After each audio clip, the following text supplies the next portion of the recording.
शासनाने घेतलेली बेदखल, कोरोनाच्या काळामध्ये अशा पद्धतीने गचागच भरलेली ही पोलीस व्हॅन आणि त्यामध्ये कोणताही डिस्टन्स न ठेवता अशा पद्धतीने शिक्षकांची या ठिकाणी नियमाबाह्य अवहेलना होत आहे आणि नको ती त्या ठिकाणी व्यवस्था असताना देखील आम्हाला या पद्धतीने त्रास दिला जात आहे।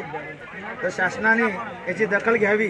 उद्या 19 फेब्रुवारीला महाराष्ट्रामध्ये शिवजयंती साजरी होणार आहे। म्हणजे ज्या छत्रपतींच्या नावानं महाराष्ट्रामध्ये राजकारण केलं जातं त्याच महाराष्ट्रामध्ये आज शिक्षकावर जेल भरोची वेळ त्या ठिकाणी आलेली आहे। म्हणजे हे राज्यकर्ते महाराष्ट्रात राजकारण करताना शाहू फुले आंबेडकरांचं नाव घेतात। इकडची वागणूक ही त्या ठिकाणी त्यांची मोगलाईची असलेली त्या ठिकाणी दिसून येते। म्हणजे खऱ्या अर्थानं हे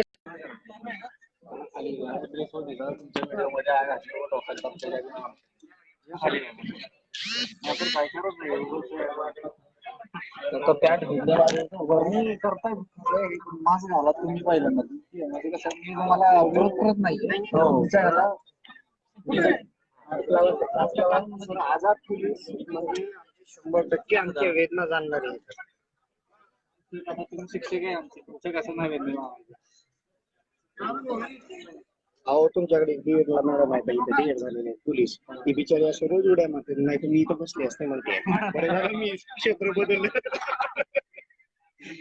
नमस्कार खरं तर या महाराष्ट्राच्या पुरोगामी म्हणणाऱ्या या महाराष्ट्रामध्ये शिक्षकांना अशा पद्धतीनं जलामध्ये कोंबल्या जातोय। स्वतःचा न्याय मागणं जर या महाराष्ट्रामध्ये गुन्हा असेल तर हा गुन्हा या महाराष्ट्रातील केला आहे आणि करतो आहोत। स्वतःसाठी गेल्या 20 दिवसापासून या आझाद मैदानावर आम्ही लढतो आहोत, उन्हातान्हात बसलो आहोत। अगदी शांततेच्या मार्गाने आम्ही आंदोलन करत होतो, परंतु आज संयम सुटला आहे आणि आज खऱ्या अर्थाने आम्हाला न्याय हवा होता, परंतु तो न्याय कुठेतरी या शासनाकडून दिला जात नाही। म्हणून आज 7 वाजता 6:30 वाजेला आझाद मैदानावरील या सर्व शिक्षक बांधवांचा संयम सुटला आणि या सर्व बांधवांनी आपला मोर्चा सन्माननीय शिक्षण मंत्री या राज्याच्या शिक्षण मंत्री प्राध्यापक वर्षाताई गायकवाड यांच्या बंगल्याकडे आपला मोर्चा वळवला। त्या ठिकाणी फक्त स्वतःला न्याय हवा होता, त्या न्याय मागण्यासाठी आम्ही त्या ठिकाणी गेलो होतो, परंतु त्या ठिकाणी पोलीस बांधवांना या प्रशासनाने आम्हाला त्या ठिकाणी पोलीस व्हॅनमध्ये टाकलं, पकडलंय आणि पुन्हा आझाद मैदानावर घेऊन आले। खरंच खऱ्या अर्थाने न्याय मागणं हा जर गुन्हा असेल तर हा आमच्या शिक्षक बांधवांनी हा गुन्हा केला आहे। वारंवार सांगतोय की हा गुन्हा आम्ही करतोय कारण आम्ही पोटासाठी लढतोय, पोटासाठी झगडतोय। महाराष्ट्रातील जवळपास 45,000 शिक्षक गेल्या 20 वर्षापासून विनावेतन काम करते आणि 20 दिवसापासून उन्हातान्हात आम्ही या ठिकाणी बसलेलो आहोत। अगदी गांधीजीच्या अहिंसाच्या मार्गाने बसलो आहोत, पण जर न्याय मिळत नसेल तर हा संयम सुटलेला शिक्षक किती दिवस शांत बसणार। या पुरोगामी समाजदार या महाराष्ट्रामध्ये शिक्षकावर होणारा अन्याय या सर्व महाराष्ट्राने बघावा आणि या सरकारनं जे महाविकास आघाडीचं सरकार आहे, फुले शाहू आंबेडकरांचं सरकार आहे असं हे स्वतःला म्हणावलं जातं, हे सरकार या शिक्षकांवर कशा पद्धतीने अन्याय करत आहेत हे संबंध महाराष्ट्राने बघावं। तुम्ही बघू शकता हे संबंध महाराष्ट्राच्या कानाकोपऱ्यातून आलेले शिक्षक आहेत, कशा पद्धतीने नक्षलवाद्यासारखं पकडलंय यांना। हे नक्षलवादी आहे का? अरे ज्ञानदानाचं पवित्र काम करणारं पुण्य काम करणारं हे महाराष्ट्रातील शिक्षक आहेत आणि या शिक्षकांवर अशा पद्धतीनं पुण्यात आलेलं आहे। या मंत्र्यांनी अशा पद्धतीने आदेश दिल्यानंतर आम्हा सर्व शिक्षकांवर अन्याय झालेला आहे। आम्हाला जर न्याय दिला असता, आम्हाला जर आमचा हक्काचा पगार दिला असता तर आम्ही कधीच हे आझाद मैदान सोडून आमच्या लेकरा बाळात गेलो असतो। आमचे लेकरं बाळ सुद्धा घरून वाट बघतायत की तुम्ही घरी कधी येता। आम्ही आतुरता झालेली आहे घरी जाण्यासाठी, परंतु पोटात भाकर नाहीये, उपाशी आहोत, घरी जाऊन सांगणार काय, काय निर्णय घेऊन आलोय। म्हणून हे सर्व शिक्षक आज आक्रमक झाले होते। तुम्ही बघू शकता बांधवांना या सर्व शिक्षकांना पकडलं आहे। पूर्ण शिक्षक अशा 2 व्हॅन सर्व बांधवांनी 4 व्हॅन या ठिकाणी सर्व बांधव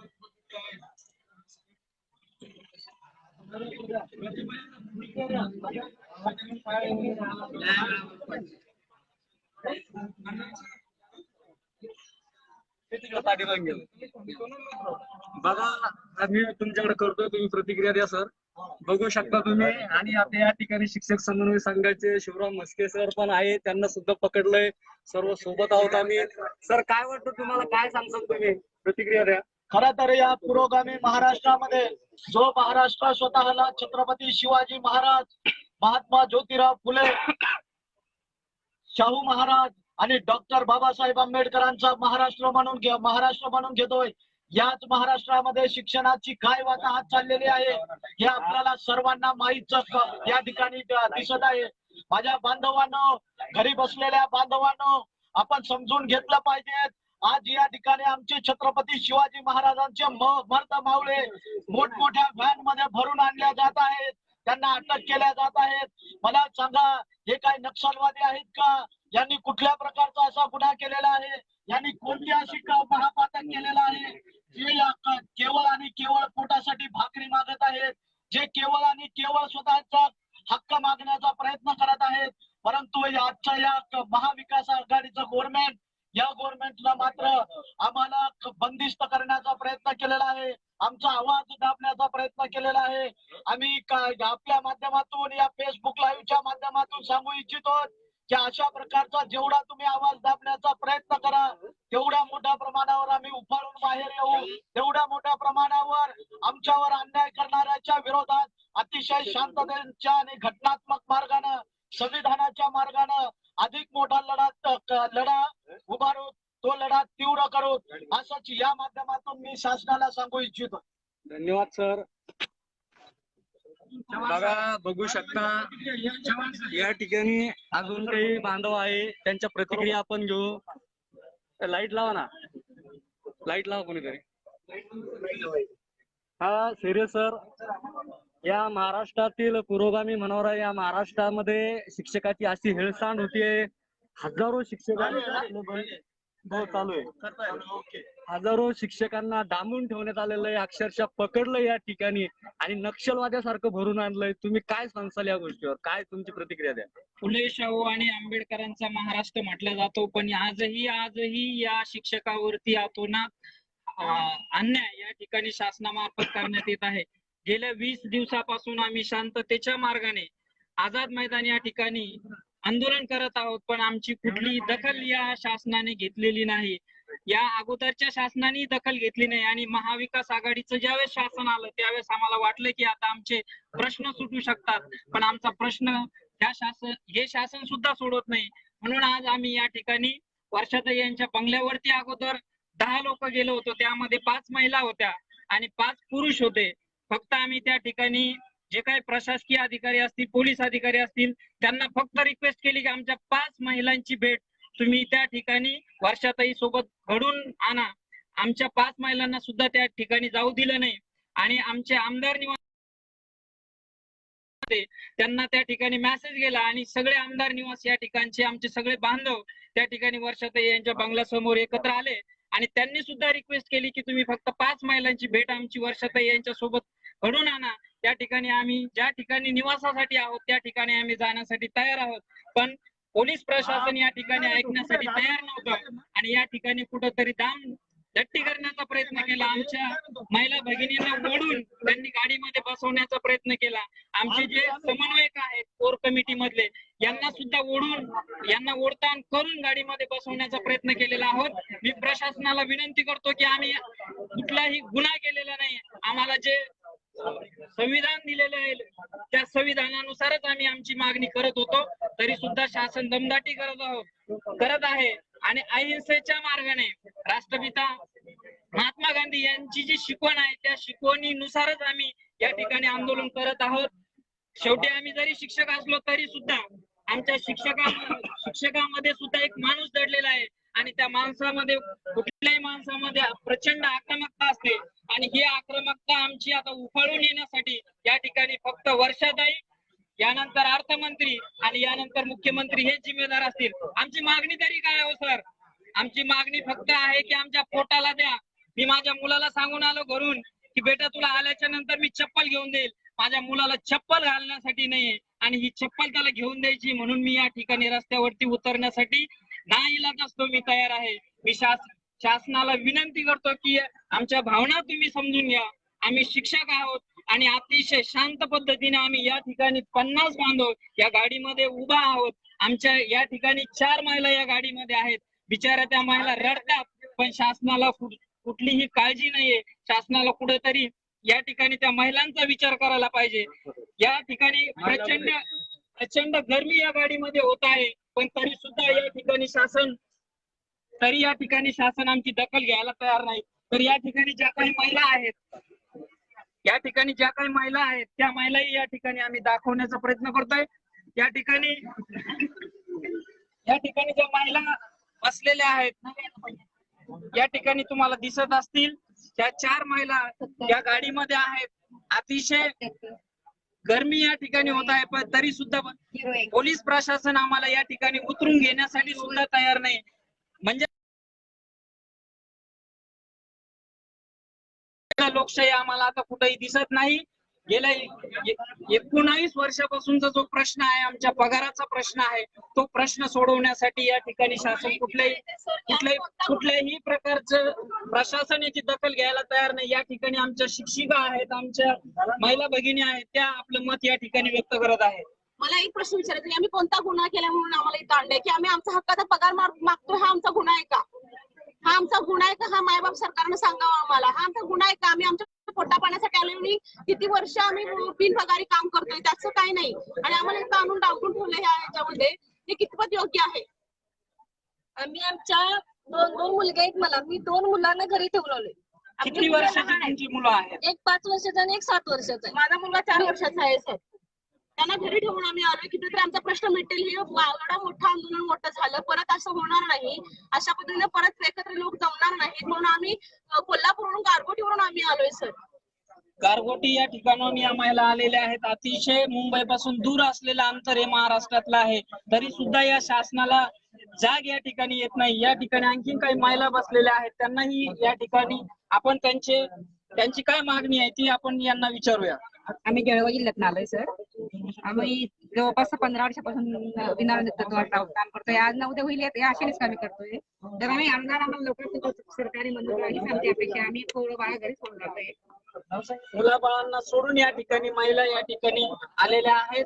काहींची मुलं 3 वर्षाची आहेत, काहींची मुलं 2 वर्षाची आहेत, 2.5 वर्षाची आहेत. एवढ्या लहान बाळाला सुद्धा सोडून या ठिकाणी महिला या ठिकाणी आझाद मैदान या ठिकाणी आलेले आहेत. काही शिक्षक या ठिकाणी बसलेले आहेत. आपण त्यांचं तरी म्हणणं काय आहे तेही जाणून घेऊया. आम्हाला आज वाटलं होतं की हा गुन्हेचा मुद्दा सॉल्व्ह होईल, 20% 40% वाल्यांचा निधी वितरणाचा कार्यक्रम होईल, पण असा कार्यक्रम काही होतच नाहीये. आणि खरं तर आम्ही वर्षाताईंना हेच विचारायला गेलो होतो की आम्हाला तुम्ही दिलेला शब्द आहे तो कुठपर्यंत क्लिअर झाला आणि आमचं जी अर्ज काय झालं हे विचारासाठी गेलो असताना त्यांनी आमच्यावर दांडोपट करून आम्हाला गाडीत बसून आणलं आणि आता खाली उतरू देत नाही, आम्ही गाडीत बसून ठेवलं.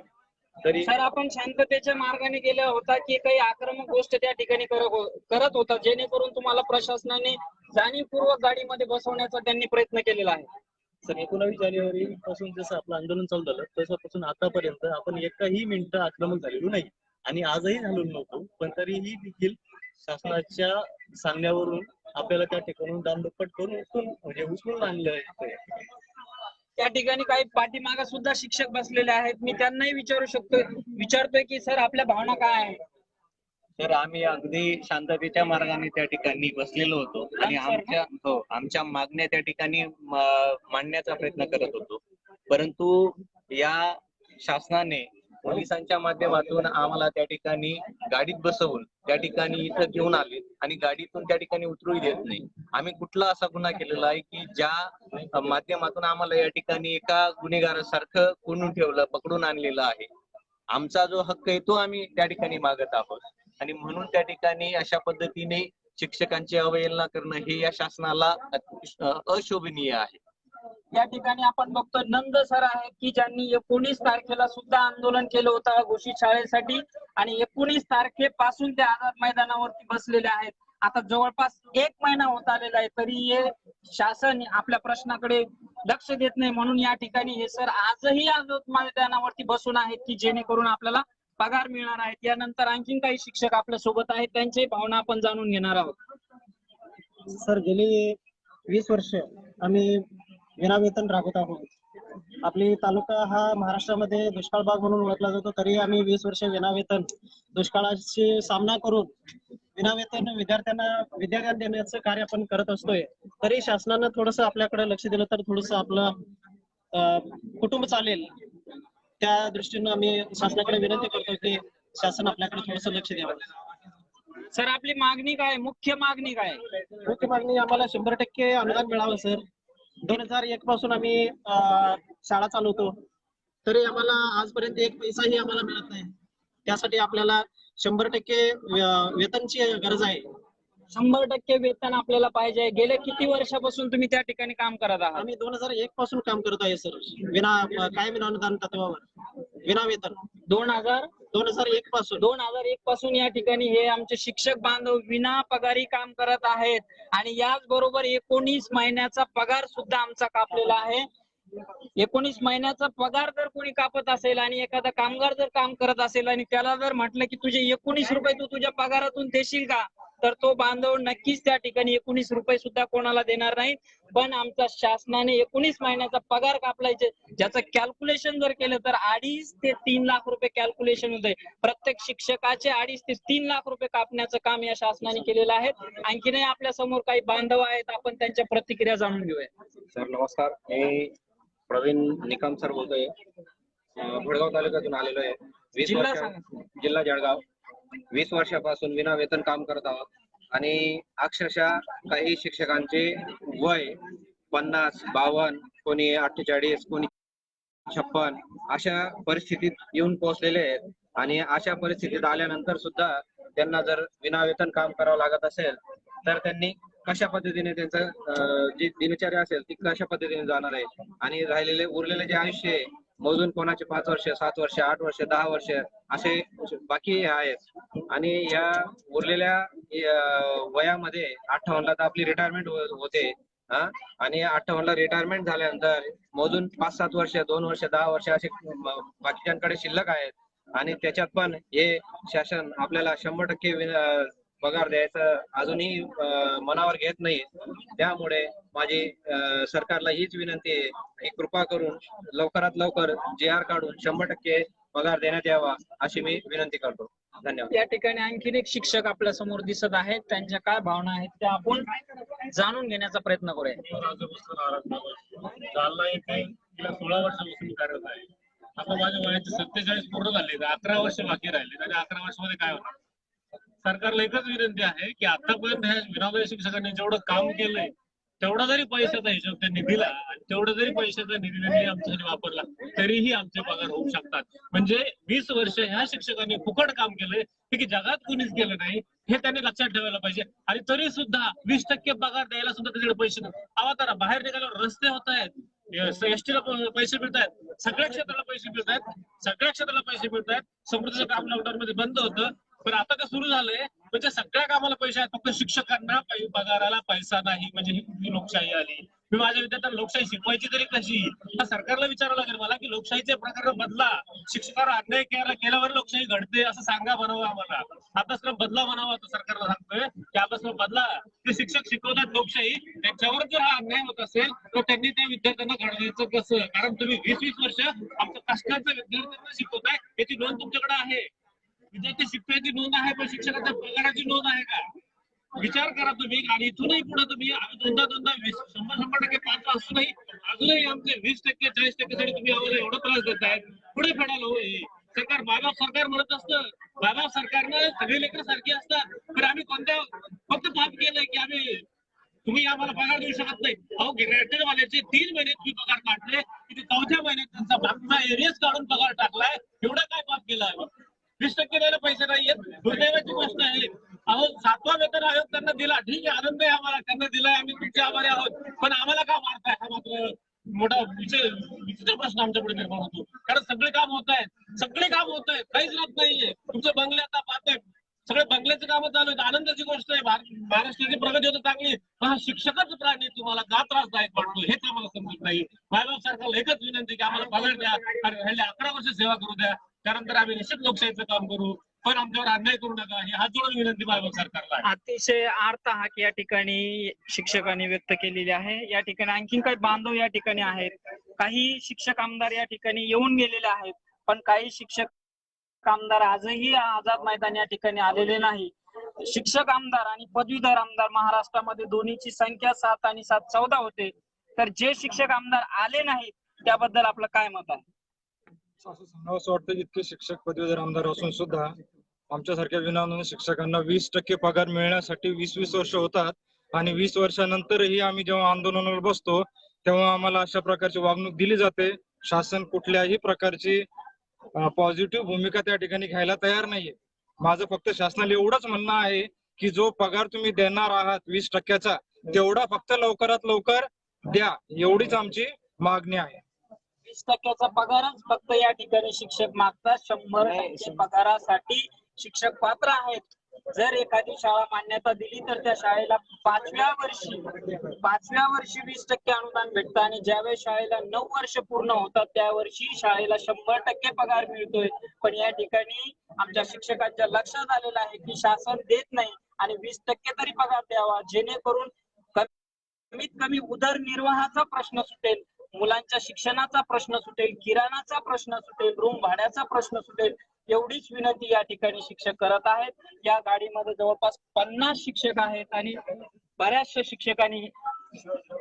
शिक्षकांनी या ठिकाणी आपलं मत या ठिकाणी व्यक्त केले. आणखीनही काही बांधव आहेत की ज्यांच्या भावना या ठिकाणी ते व्यक्त करू इच्छितात. मी आणखीन एका बांधवांना या ठिकाणी विनंती करतो की आपल्या भावना या ठिकाणी आपण फेसबुकच्या माध्यमातून शासनापर्यंत, वर्षाताईपर्यंत, अजितदादापर्यंत आणि उद्धव साहेबांपर्यंत पोहोचवण्याचा आपण प्रयत्न करावा. या ठिकाणी एक बांधव बोलत आहे.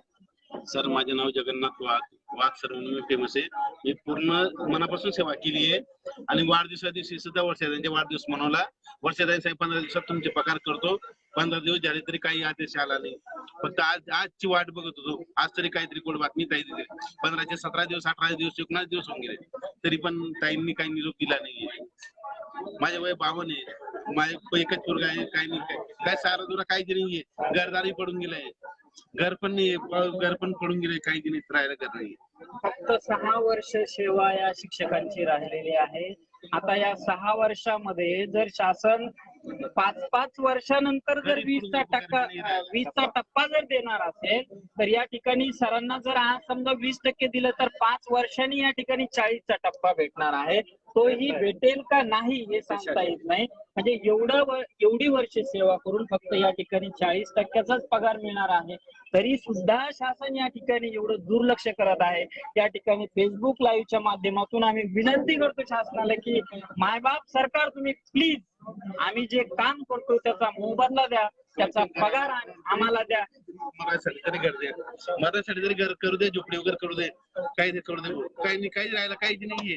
कुठं आता माहिती पण नाहीये. मिसेस कुठेतरी काम करते, जेमते पोट भरतो. त्या ठिकाणी अतिशय वेदनादायक भावना या ठिकाणी शिक्षकाने व्यक्त केल्या आहे की ज्यावेळेस आपलं मरण येईल तर ते मरण तरी आपल्या स्वतःच्या घरामध्ये आलं पाहिजे. याच्यापेक्षा वेदनादायक काय असू शकतं या महाराष्ट्रामध्ये? या महाराष्ट्राला आपण फुले, शाहू आणि आंबेडकरांचा महाराष्ट्र म्हणतो आणि ह्या महाराष्ट्रामध्ये आता एक प्रश्न निर्माण होतो की लोकशाही उरलेली आहे का? आता लोकशाहीवरच प्रश्न निर्माण झालेला आहे. या ठिकाणी आणखीन काही बांधव या ठिकाणी आहे. मी त्यांना विनंती करतो की आपल्या भावना या ठिकाणी शासनापर्यंत फेसबुक लाईव्हच्या माध्यमातून पोहोचाव्या. कारण की चॅनल वाल्यांना या ठिकाणी आता एंट्री बंद केलेली आहे की आपण जे आंदोलन करतोय, आपल्या ज्या भावना आहेत, आपण कसल्या परिस्थितीमध्ये गाडीमध्ये आपल्याला कोंबून ठेवलेलं आहे. इथे पाण्याची सुद्धा व्यवस्था नाही. सगळे शिक्षक घामाघूम झालेले आहे. कमीत कमी पाणी प्रशासनाने विचारायला पाहिजे, पण ते पाणी सुद्धा हे गेंड्याच्या कातड्याचं सरकार आपल्याला विचारत नाही. याबद्दल आपल्या भावना काही शिक्षक या ठिकाणी व्यक्त करत आहे. मी सरांना विनंती करतो की त्यांनी आपल्या भावना या ठिकाणी फेसबुक लाईव्हच्या माध्यमातून व्यक्त कराव्या. नमस्कार, मी प्राध्यापक विष्णू लठाण वाशिमवरून आलो आहे.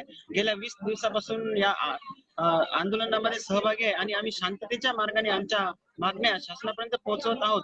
परंतु अद्यापही शासनाने आमच्या मागण्यांकडे गांभीर्याने लक्ष दिलेलं नाही. त्यामुळे आम्ही आज आमच्या मागण्या मांडण्यासाठी माननीय शिक्षण मंत्री श्रीमती वर्षाताई गायकवाड यांच्याकडे गेलो असता आम्हाला सर्व आंदोलक शिक्षकांना व महिला शिक्षकांनाही पोलिसांनी अटक केलेली आहे आणि आम्ही त्यामध्ये महिलांचाही कुठलाही विचार केला नाही आणि अगदी पकडून महिलांना गाडीमध्ये बसवण्याचा पराक्रम या शासनाने दाखवलेला आहे. तर या कृतीचा आम्ही जाहीर निषेध करतो. आमची जी मागणी आहे ती शासनाने त्वरित पूर्ण करावी. ज्या शिक्षकाच्या मागण्या आहेत त्या त्वरित शासनाने पूर्ण कराव्यात एवढीच विनंती या ठिकाणी फेसबुकच्या माध्यमातून या ठिकाणी आमचे शिक्षक करत आहेत. परत या ठिकाणी काही शिक्षक बसलेले आहेत, त्यांना विनंती करतो की त्यांनी या ठिकाणी आपलं मनोगत या ठिकाणी व्यक्त करावे की जेणेकरून प्रशासनापर्यंत, जेणेकरून वर्षाताईपर्यंत ते मनोगत जाईल, आजी दादापर्यंत जाईल आणि उद्धव साहेबांपर्यंत ते मनोगत जाईल.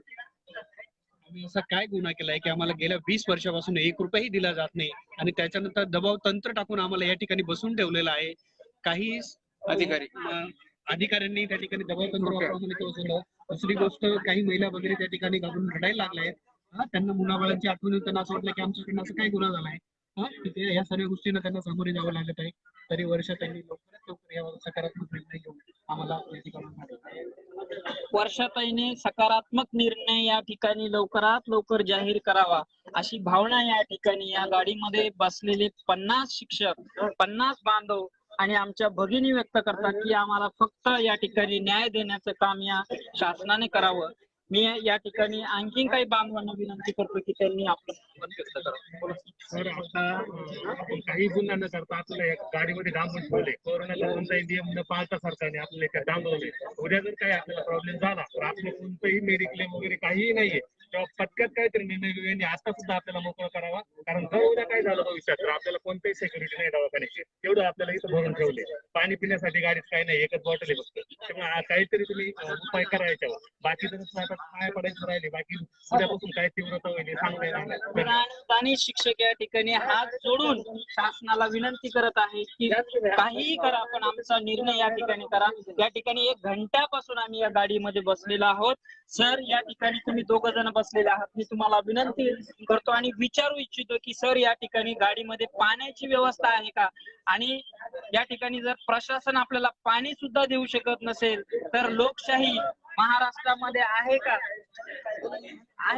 हे आपल्याला विचारावं लागेल. या ठिकाणी ज्ञानेश चव्हाण सर गेल्या 1 महिन्यापासून या ठिकाणी लढत आहेत. तर ज्ञानेश चव्हाण सरांच्या आक्रमक भावना या ठिकाणी आपण आझाद मैदानावर बघत असतो. आज मी या ठिकाणी ज्ञानेश चव्हाण सरांना असं विचारतोय की सर, आपल्या या ठिकाणी भावना काय आहेत? खरं तर पुरोगामी महाराष्ट्रामध्ये एका शिक्षकाला अटक करणं ही अतिशय लाजिरवाणी गोष्ट आहे. अरे, जे सरकार फुले शाहू आंबेडकरांच्या विचारावर चालतं असा आमचा समज होता, ते सरकार जर आज 20 दिवसापासून उन्हात तानामध्ये अतिशय अहिंसाच्या मार्गाने आमच्या मागण्या करण्यासाठी बसलो आहोत. पण सरकार जर आमच्या मागण्या मान्य करत नसेल तर कुठंतरी दखल घ्यावी लागली आणि म्हणून आज आम्ही आक्रमक होऊन माननीय शिक्षण मंत्री यांच्या बंगल्यावर मोर्चा काढला म्हणजे आम्ही काही नक्षलवादी नव्हतो, आम्ही काही आतंकवादी नव्हतोय. अतिशय शांततेच्या मार्गामध्ये माननीय शिक्षण मंत्री यांना विचारण्यासाठी गेलो की 15 दिवसामध्ये तुम्ही आमचं काम करणार होता, त्याचं काय झालं ते विचारणं हा जर गुन्हा असेल किंवा त्याचा हक्क मागणं हा जर गुन्हा असेल तर तो गुन्हा संबंध महाराष्ट्रातील शिक्षक बांधवांनी केला आहे. माननीय शिक्षण मंत्री सरकारने या प्रशासनाच्या माध्यमातून आमच्या सर्व बांधवांना रात्रीचं अटक केलंय. आमच्या माता भगिनी आहेत, अतिशय कळकळीचं सकाळपासून उपाशी आहेत आणि या ठिकाणी बघू शकतो तुम्ही अतिशय कोंबड्यासारखं नक्षलवाद्यासारखं स्वतःच्या पोटासाठी हक्कासाठी लढतो आहोत. लढणं हा गुन्हा आहे का? हा गुन्हा जर असेल तर तो गुन्हा आम्ही केला आहे. वारंवार तुम्हाला हे सांगतोय, हा गुन्हा आम्ही केला आहे. पण आम्हाला न्याय हवाय, आम्हाला हक्क हवाय, आमचा पगार हवा आहे आणि जोपर्यंत तो मिळत नाही तोपर्यंत आम्ही माघार घेणार नाही. वेळ पडली तर आमच्यावर गोळ्या घाला, आम्हाला आतमध्ये टाका, पण आम्ही निर्णय झाल्याशिवाय माघार घेणार नाही. माननीय शिक्षण मंत्री, माननीय मुख्यमंत्री, आमची तुम्हाला हात जोडून विनंती आहे, आता हा अंत थांबवा, आमचा संयम अजून बघू नका. जर खरंच काहीतरी संवेदना तुम्हाला शिल्लक असेल तर या सरकारला हात जोडून विनंती आहे, आमचा निर्णय तात्काळ घ्या. उद्याच्या उद्या आम्हाला न्याय द्या. आम्ही अतिशय तुमचे आभार मानून शांततेच्या मार्गाने आपापल्या घरी जाऊ. कारण 20 दिवस झाले हे सर्व महाराष्ट्रातील शिक्षक बांधव आपल्या मुलाबाळांना सोडून या ठिकाणी मैदानावर ठाण मांडून आहेत. किती दिवस बसणार? किती दिवस तुम्ही आम्हाला असं बसवणार? आता अंत आमचा पाहू नका एवढंच कळकळीची विनंती करतो आणि पुन्हा एकदा हात जोडून विनंती करतोय महाराष्ट्र सरकारला, माननीय उपमुख्यमंत्री अजितदादा यांना की आता आमचा अंत पाहू नका. आता आमचा अंत सुटलेला आहे. हा शिक्षक आता पूर्णपणे खचला आहे. हा कुठल्याही परिस्थितीत न्याय घेतल्याशिवाय मैदान सोडणार नाही. जर या शिक्षकांचं काही बरं वाईट झालं, यांचं जर काहीही झालं तर हे सरकार जबाबदार असेल. या सरकारला आम्ही धारेवर धरल्याशिवाय राहणार नाही. जर थोडीशी जरी संवेदना आपल्यामध्ये शिल्लक असेल, थोडीशी जरी फुले शाहू आंबेडकरांचे विचार आपल्यामध्ये शिल्लक असेल, तर या महाराष्ट्रातील शिक्षकांना, या गोरगरीब वंचित शिक्षकांना न्याय द्या एवढीच अपेक्षा करतो आणि या ठिकाणी थांबतो. या ठिकाणी मगर सर हे या ठिकाणी आहेत, त्यांच्याही भावना या ठिकाणी ते व्यक्त करणार आहेत. मी मगर सरांना विनंती करतो की त्यांनी त्यांच्या भावना या फेसबुक लाईव्हच्या माध्यमातून व्यक्त कराव्यात, जेणेकरून वर्षाताई, त्यानंतर अजितदादा आणि ठाकरे साहेब यांच्यापर्यंत त्या भावना पोहोचणार आहेत. मी त्यांना विनंती करतो की आपल्या भावना या ठिकाणी फेसबुक लाईव्हच्या माध्यमातून आपण सर्वांपर्यंत पोहोचवाव्यात. न्याय हक्कासाठी आंदोलन करणे हा गुन्हा जर असेल तर तो गुन्हा आम्ही केला आहे, तो आमच्या पोटाच्या खळगीसाठी केलेला आहे. जर आमचं पोटच भरत नसेल तर हा न्याय आम्ही कुणाकडे मागायचा? आम्ही रास्त मागण्या घेऊन आमच्या पालनकर्त्या शिक्षण विभागाच्या मंत्री वर्षाताई यांच्या बंगल्यावरती आमच्या न्याय हक्काच्या मागण्या मागण्यासाठी गेलो होतो. आम्ही रास्त मागणी त्यांच्याकडे केली होती. जरी काही अडचणी असतील तर आमचं शिष्टमंडळ तुमच्या भेटीला जाऊ द्या. आमच्या विषयावरती काय चर्चा झाली आहे याची आम्हाला फक्त माहिती द्या. पण ती माहिती द्यायलाही तिथलं प्रशासन धजत नव्हतं. आणि अशा या गोंधळामध्ये तिथं लुटालुटी झाली आणि त्या लुटालुटीच्या गर्दीमध्ये आमच्या 4-5 महिला भगिनी त्या ठिकाणी कोसळून पडल्या. काही कार्यकर्त्याला, आमच्या शिक्षक समन्वय संघाच्या कार्यकर्त्याला पोलिसांना निर्दयीपणे या पोलीस व्हॅन मध्ये कोंडलेला आहे आणि तब्बल मागील 1.5 तासापासून आम्हाला या व्हॅन मध्येच कोंबून ठेवलेला आहे. या व्हॅन मध्ये कुठली ना पाण्याची सोय आहे ना हवेची सोय आहे. सगळे शिक्षक घामाघूम झालेले आहेत आणि अशीच परिस्थिती राहिली तर कित्येक शिक्षक या घामामुळे त्यांच्या शरीरातलं पाणी कमी होऊन या ठिकाणी कोसळून पडण्याची जरी शक्यता आहे, नाकारता येत नाही.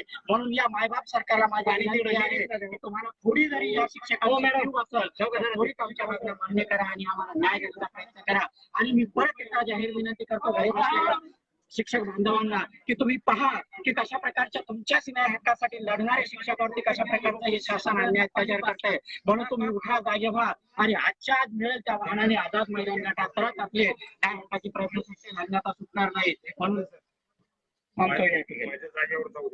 या ठिकाणी जाधव सर आहेत, त्यांच्याही या ठिकाणी काही भावना आहेत. त्या भावना ते या ठिकाणी फेसबुक लाईव्हच्या माध्यमातून व्यक्त करू इच्छितात. मी जाधव सरांना विनंती करतो की त्यांनी आपल्या भावना या ठिकाणी फेसबुकच्या माध्यमातून व्यक्त कराव्यात. आझाद मैदानावर 29 जानेवारीपासून आमचा हा संपूर्ण शिक्षक बंधू, हा संपूर्ण महाराष्ट्रामध्ये शिक्षक बंधू भगिनी तिथे फार मोठ्या संख्येने, हजारोच्या संख्येने येथे उपस्थित झाला आंदोलनामध्ये सहभागी आहेत.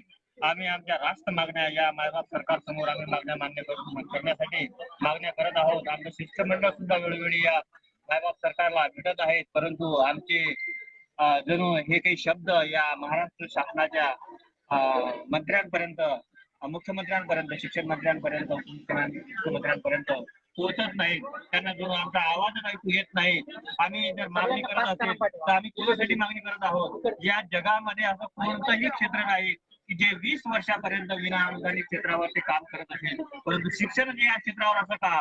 डॉक्टर नाही, इंजिनियर नाही, वकील नाही, तिथं पोलीस खातं नाही. या महाराष्ट्रामध्ये असं कोणतंही क्षेत्र नाही की त्यांना विना वेतन काम करावं लागत असेल. परंतु या महाराष्ट्रातील या शिक्षकांवरच हा एवढा मोठा अन्याय का?